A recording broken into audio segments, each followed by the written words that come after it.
Sports Rush. That means, of course, it is McGuire Monday. I'm Kyle. That's Pierre. Pierre, we have a Stanley Cup victor in Carolina. Well, I mean, they've made their way back to Carolina after winning on the road in Vegas. What did you make of the series that was back and forth until, quite frankly, it just wasn't towards the end? First three games were outstanding, Kyle. Really nice to visit with you, by the way. Nice to have you back. So here's the biggest thing. I thought the first three games were really good. It was frenetic, it was fast, it was hard, it was in your face. Marginal goaltending for both sides, but Vegas gets out of that with a 2-1 lead. The whole series flipped. When Vegas had a 4-0 lead in game three, Marner has his big game, a goal and or 3 goals and an assist. Everybody's like, this is it. They've anointed Vegas already. What they forgot was Carolina came from behind, tied the game 4-4. They end up losing in double overtime, but they win game 4, and they win game 4 comfortably. And part of why they won game 4 comfortably, it was finally the matchup game that Carolina had to play. Stahl against Eichel all the time. Jalen Chatfield and Jacob Slavin all the time against whomever were the wingers for Jack Eichel. And they rotated around a lot. And then all of a sudden, Carolina started to take over. You see them win game 4. You see them win game 5. And everybody's like, oh, it'll be a 7-game series. And I was like, not so fast, because what people forgot is how important William Karlsson was if that matchup game was going to keep going.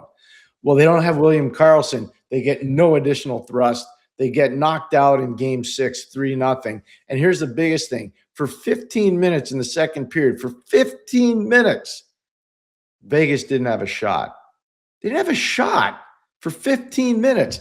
So when you watch it, you're like, okay, the first 3 games were great. And then what happened? Carolina got better. Their shutdown tandem became great. And Jordan Stahl won over 70% of the faceoffs, and they shut down the star players. And then Karlsson gets hurt, and it's over. Yeah, Pierre, it seemed like as of game 4, Carolina had finally settled into and returned that incredible style of smothering play that they had through the first 3 rounds nonstop. And I don't want to take away from the effort Vegas gave. I just think we finally saw the best version of Carolina. Not really, kind of really not until game 4. And they were such a complete team. They're such a well-coached team. This Vegas team was great. They had an amazing run that no one expected them to make, but they just ran out of gas in the end. You just used the most operative word, coachable. Vegas was not as coachable as Carolina was coachable. The message resonating from Rod Brindamore and Jeff Daniels and Tim Gleason, the coaching staff in Carolina, clearly got through to the players. Their defensive zone coverage got better. Their cycle game got better. Their power play improved unbelievable. Shane Gostisbehere, this playoff series in the final, was the most improved player for either team because of his ability to run the power play. And it's all because of the term you used, Kyle, coachable. It's not a knock on Tortorella. I just think the Vegas players, they were so broken down physically and mentally, they couldn't respond to whatever the coaching message was from the staff in Vegas, whereas Carolina plays 4 lines, everybody's healthy, and they could attack, and they listened to the message, and it worked. Well, this Carolina team has kind of been knocking at this door for years now, Pierre. They've been right at the top of the East for a while now.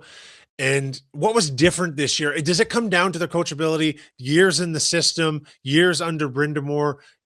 Was that what pushed them finally to the ultimate prize this year? I think that's part of it, but let's also talk about newcomers. Jackson Blake, relatively new player. Logan Stankoven last year came over. It's a relatively new player. Nikolai Ehlers signed as an unrestricted free agent in the summer. He had a fantastic playoff for them. After a dreadful start to the year, he really picked up. So it's about player procurement at the pro level, not the amateur level, but at the pro level, and also the players that responded to the coachability of Rod. And you look at, like, I'll give you an example. I remember watching Mark Jankowski play for the Rochester Americans, and that was probably his 4th or 5th opportunity of playing pro hockey. Nobody wanted him in the NHL. Carolina finds a way to fit him into their roster. They just signed him to a 2-year extension at a very digestible number because he fits in their style. He fits in their scheme. And this is what a lot of the management people around the league don't pay attention to. They all want the shiny toy. They all want the big name. They all want the sex and the glitter and all the fancy stuff. You got to have guys that want to roll around in the mud and get dirty. Will Carrier, Eric Robinson, Mark Jankowski. Go look at those guys. They help you win.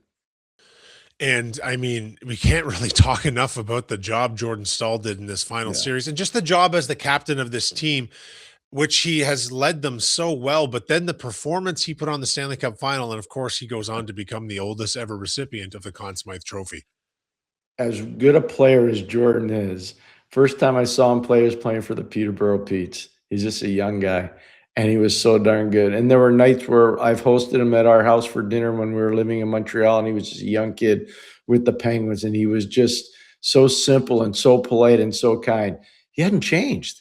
In all those years you talked about, Kyle, he has not changed. He's an amazing son. He's an awesome teammate. He's a great husband. He's a phenomenal father. He and his wife experienced the worst thing a family can have, the death of a newborn child. Terrible story way back when. Doesn't get talked about enough. He's the most consummate professional human being I know in the National Hockey League. He's an amazing, amazing person. And he and Jacob Slavin run that team. Not, I mean, the coach is the coach, but they run the team. That's why you don't see any bad stories coming out of Carolina. Slavin's an amazing man. Stahl's an amazing man. And if you're not going to follow what those two guys do, you're not going to stay there. It's just that simple. Yeah, and to the note about him being a great father, there was a great quote where he had come out and he said this, he wanted this one so bad because now he has kids that are old enough to actually Yeah. experience and appreciate that. And that really says a lot about the kind of man he is. Let's quickly turn the attention to this Vegas team who, again, nothing to diminish their performance. They were great and no one expected them to be here. But what needs to change in them in this squad in order for them to cross over to the threshold where they could once again win a Stanley Cup? Yeah, they've got some big decisions to make. Depends what they want to do with Carlson long term. Depends what they're going to do with their depth players. Like, what are they going to do with Nick Dowd long term? How do they see their defense? What are they going to do, especially with Rasmus Anderson, who came over? They're not organizationally that deep because they've traded a lot of their collateral to get everyday NHL players. But knowing George McPhee and Kelly McCrimmon, I would expect they'll be very proactive. A lot of the big questions now are, does Tortorella come back or not? And a lot of people saying, Yeah. well, John will make that decision. I don't believe that. I think the ownership and the management will make that decision. And if they want John back, they'll ask John to come back. And if they don't want John back, they won't ask him to come back. I really believe that. That's just how the organization functions. But I do think this John Tortorella did a nice job with that group. They deserve a lot of credit there. I think he got overmatched by Brindamore in the Stanley Cup final. I won't even pretend with that. And the results were very apparent. But all that being said, he's a very competent coach. He did a nice job with his group, and they're not good enough right now. They're not. And one of the things they know they need to be careful of, this is really important, that neighborhood's changing fast, because you can see what's going on in San Jose. You can see what's going on in Utah. You can see what's definitely going on in Anaheim. You can see what's gone on in Minnesota. And Dallas isn't going away, and Colorado's not going away. That neighborhood is a whole lot of nasty. It's nasty, nasty, nasty. Yeah, and San Jose with all their firepower and a very high draft pick this season coming up too, they're only going to get better, and it'll be interesting to watch. But yes, again, Tortorella, he did do a good job under trying circumstances. Not entirely surprised he was out coached in the final, given the experience with the squad and whatnot. But it is an interesting off-season story to see what he decides to do and where he ends up.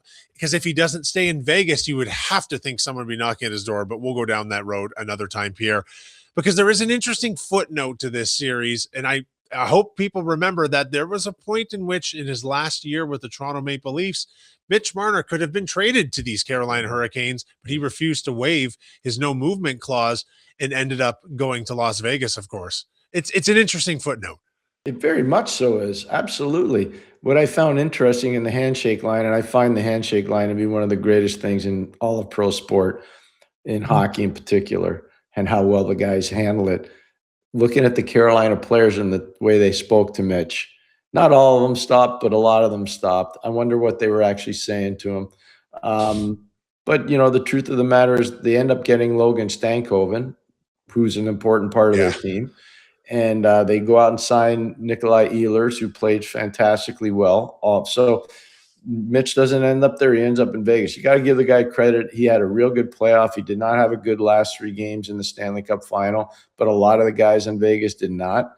That doesn't mean that he had a terrible year. He had a phenomenal year, and he had a great playoff. The stuff happens. The biggest thing I can tell you, one team got better, Carolina. One team didn't get better, Vegas, and that's why they lost. Vegas lost. They didn't get better. Carolina won. They did get better.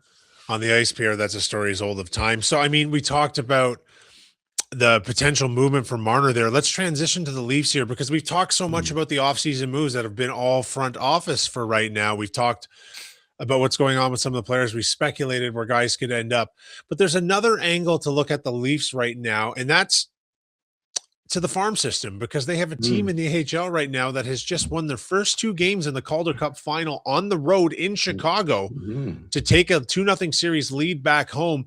And they're getting some outstanding performances, and it can't be overlooked the part of the future that this team and certain players on this team could play. Talk a little bit about how they're doing right now. So one of the things that's so cool about this team, and I really am proud of one guy in particular, Logan Shaw. I had the honor of working with Logan when I was in the upper management group in Ottawa.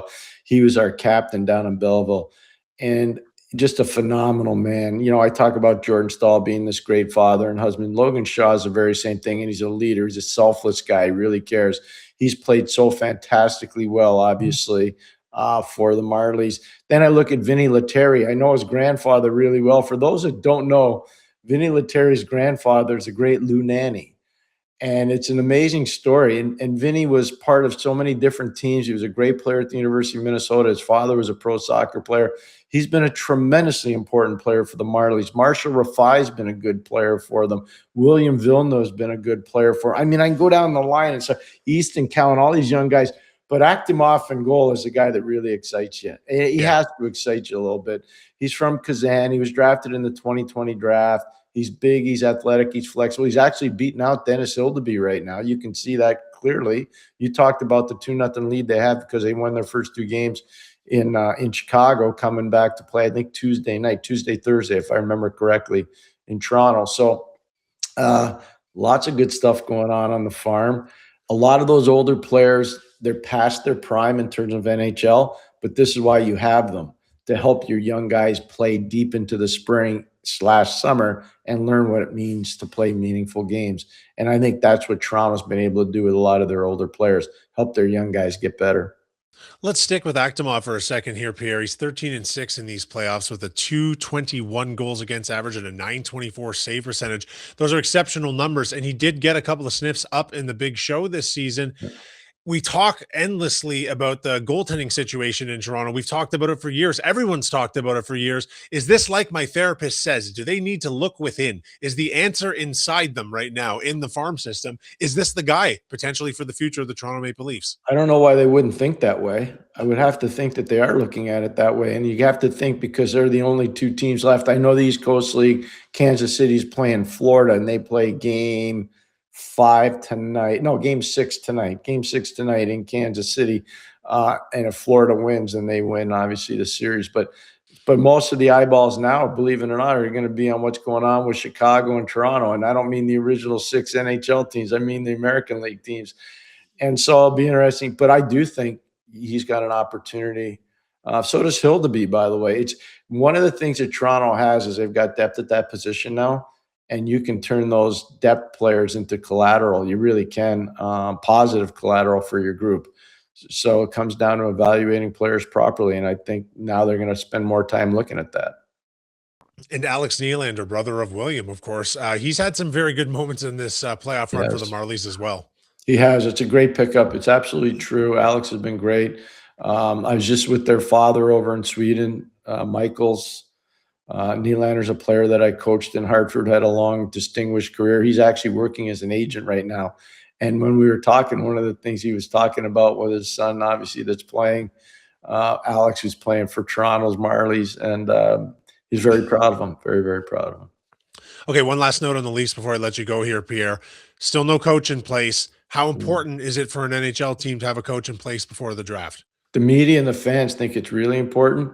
So I'm going to take you inside the room. It doesn't matter at all. The coach has no say when it comes to the draft. He might have some say during the regular season on potential trades.